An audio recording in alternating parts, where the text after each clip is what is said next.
अस्सलामु अलैकुम वरहमतुल्लाहि वबरकातुहू। सामीन व हज़रात,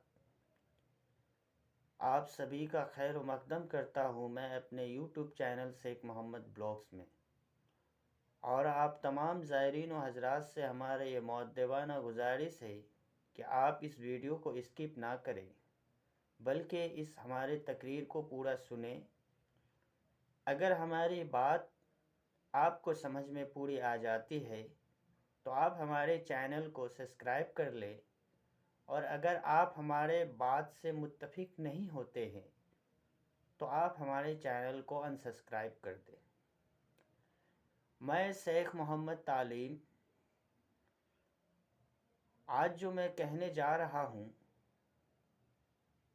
वो बात थोड़ी कड़वी होगी, मगर शरीयत और दीन के रोशनी में होगी। वैसे तो हमने दुनिया के अंदर ऐसे बहुत से चढ़ाव उतार को देखे हैं, मगर अभी जो मौजूदा हालात है हमारे ख़ास तौर से हमारे देश भारत का,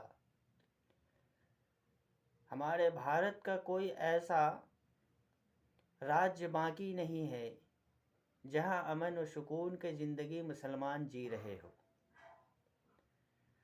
आज पूरी दुनिया के अंदर मुसलमान तबाह व बर्बाद हो रहा है। आज किसी अफसरान के पास अगर हम जाते हैं तो बग़ैर रिश्वत दिए हमारा कोई काम नहीं होता। ईमानदारी नाम की चीज़ ख़त्म होती जा रही है और ईमानदारी पर बेईमानियत की फौकियत दी जा रही है। ईमान क्या है, ईमानदारी क्या है, आज हम इस पर चर्चा करेंगे।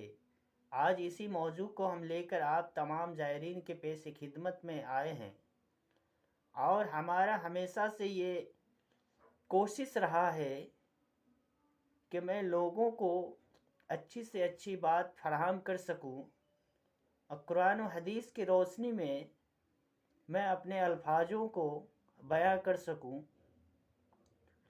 और मुसलमानों के बीच इत्तेहाद कायम करवा सकूं।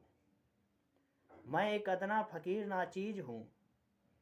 मेरी कोई औकात व हैसियत नहीं कि मैं हिंदुस्तान के 40 करोड़ मुसलमान को इत्तेहाद, भाईचारा, अमन का पैगाम देकर एकजहती कर सकूं।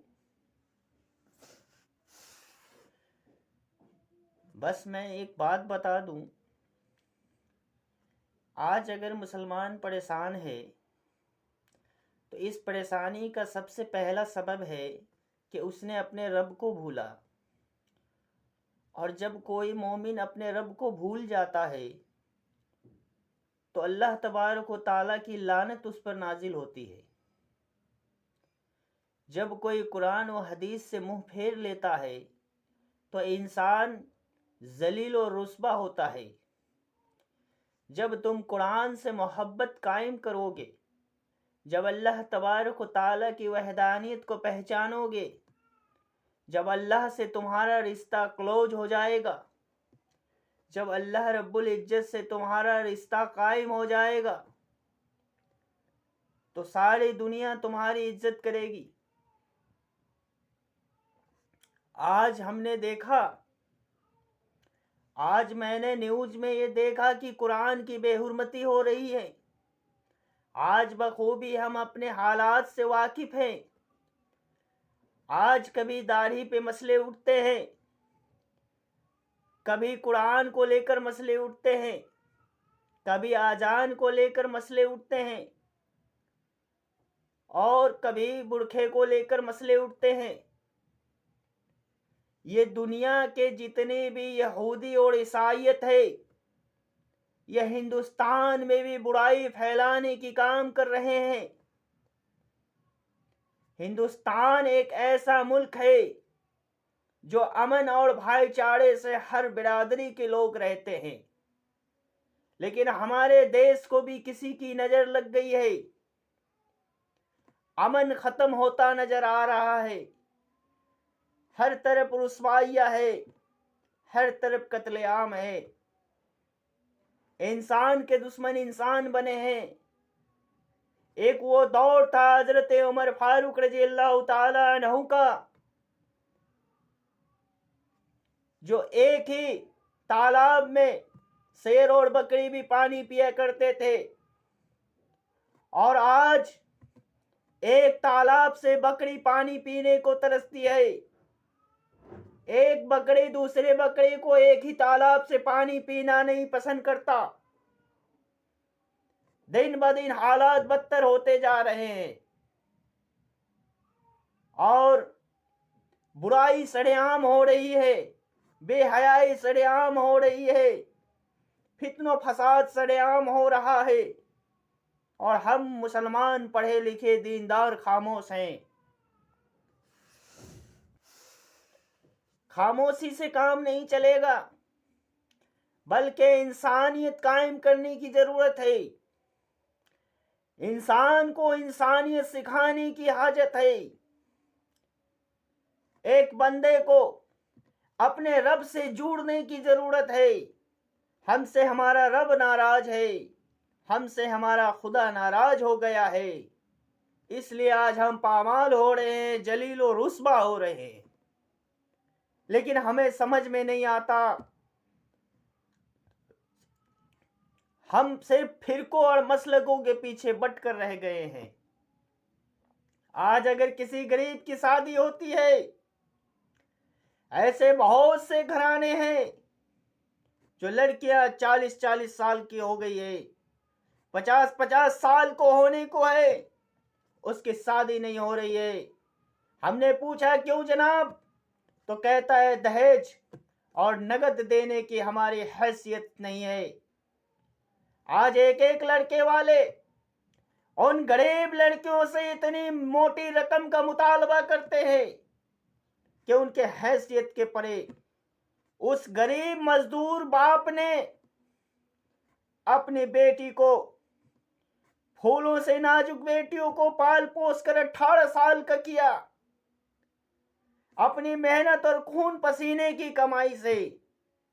जब वो शादी के काबिल हुई तो उसकी शादी नहीं हो रही है, महज इस बुनियाद पर कि उसके पास देने के लिए दहेज नहीं है, उसके पास देने के लिए नगद नहीं है, जो उसकी बेटी का अक्त हो सके। ये क्या हो गया है मुसलमान तुम्हें? ये यहूदी और ईसाइयत के तरीके को तुम अपना रहे हो। आज इसीलिए तुम गलीज और रुस्वा हो रहे हो, जलील हो रहे हो, तबाह बर्बाद हो रहे हो। एक मुसलमान होकर तुम, ईमान वाले होकर तुम दूसरे ईमान वाले की मदद नहीं करते।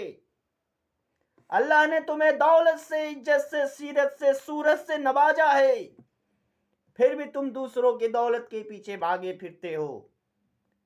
जिस शिद्दत से, जिस परेशानी के लिए, जिस शिद्दत से तुम हराम की दौलत को पाने की कोशिश करते हो, अगर तुम उतना ही शिद्दत अगर सच्चे दिल से अपने रब को याद करने में लग जाओ, तो अल्हम्दुलिल्लाह मेरा ईमान कहता है कि अल्लाह तुम्हें कभी जलील और रुस्वा नहीं होगा, अल्लाह तुम्हें कभी किसी का मोहताज नहीं बनाएगा। मेरे मोहतरम बुजुर्गों, दोस्तों, क्या आप अपने लड़के को इसीलिए पालते हैं कि शादी का जब वक्त आए तो हम मोटे मोटे रकम का मुतालबा करें? जरा पूछो उन बाप के दिलों से, जरा पूछो उन गरीब बच्चों के बाप से जिसके घर में लड़की कुमारी बैठी हुई है, उसकी शादी नहीं हो रही है। उनके पास इतनी हैसियत नहीं है कि वो 5-5 लाख 10-10 लाख का रकम पूरा कर सके। और आज के हमारे नौजवान मुसलमान, बड़ी शर्म आती है हमें जब हम ऐसे मसाइल देखते हैं अपने मुआशरे के अंदर, अपने समाज के अंदर।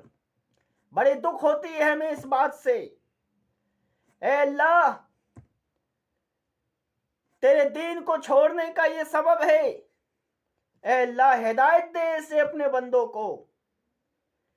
मैं कभी कभी बड़ी अफसोस करता हूं और बड़ी सोचने की जरूरत है कि हम किस तरफ जा रहे हैं।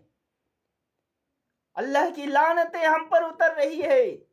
अल्लाह नाराज हो रहा है, हमारे मजहब पे हमले हो रहे हैं, हम गारत किए जा रहे हैं, लेकिन फिर भी हमें अपने रूठे रब को मनाने के बजाय, अपने नाराज खुदा को मनाने के बजाय, कुरान और हदीस के अंदर बताए गए रास्ते पर चलने के बजाय हम उस काम को अंजाम कर देते हैं जिस काम पर अल्लाह का लानत उतरा है, जिस काम पर अल्लाह का तुफ है, जिस काम पर अल्लाह तबारक व तआला का लानत नाजिल है, उस काम को हम बड़े शौक से करते हैं। बल्कि शौक इस तरह का होता है कि हम बिद्दत को भी सुन्नत समझ कर करते हैं। बड़े अफसोस की बात है, आज मुसलमान के अंदर जितना दीन फैल रहा है उतना ही मुसलमान दीन से दूर होता नजर आ रहा है। आज हर कोई पैसे के पीछे भाग रहा है, आखिरत की परवाह किसी को नहीं है। अरे नादान मुसलमान, अपनी आखिरत बनाओ, आखिरत जो तुम्हारी सदा की जिंदगी है। अल्लाह तबारक व तआला ने तुम्हें दिमाग दिया है सोचने के लिए, अक्ल दी है तुम्हारे अंदर समझने के लिए, लेकिन तुम गारत और रुस्वा क्यों हो रहे हो, इस पर कभी तुमने सोचा है? मैं अपनी बात को खत्म करता हूं। व आखिरु दावाना अनिल हम्दुलिल्लाहि रब्बिल आलमीन।